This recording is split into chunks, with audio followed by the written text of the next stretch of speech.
My name is Hannah Wojciehowski, and I am Professor of English at the University of Texas.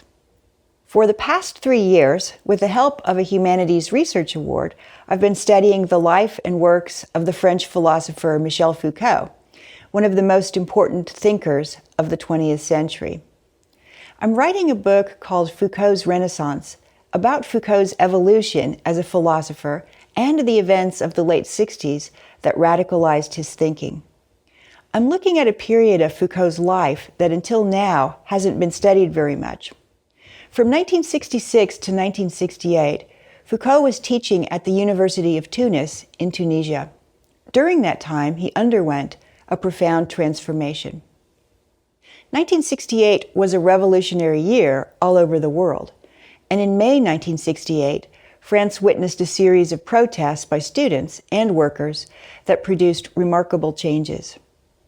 In March 1968, there were similar protests in Tunisia, and it is the events leading up to and also following those protests that I'm exploring. Foucault was closely engaged with some of the Tunisian activists, and he paid a price for his involvement. He was subjected to surveillance and harassment by the Bourguiba government, and finally to physical violence.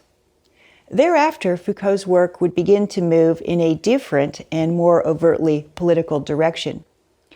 When he returned to France in the fall of '68, Foucault became a much more radical thinker, and soon he evolved into the premier theorist of power of the late 20th century. New understandings of surveillance, control, and censorship would be key to his theories. And of course, these are very relevant to our world today. My research for this project has brought me to the National Library in Paris, which bought 37,000 pages of Foucault's private papers in 2014. These are now available to scholars for the first time ever. I've also worked with the Foucault Archive at EMAC, which is a remarkable library in Caen, Normandy. EMAC houses the texts of several unpublished interviews with Foucault that relate to his experiences in the late 60s. Finally, my research has brought me to Tunisia, where I had the opportunity to meet and interview several people who knew Foucault almost 50 years ago. Their memories of what happened are extraordinarily important to reconstructing the history of what happened. For me, this is the most exciting kind of detective work there is.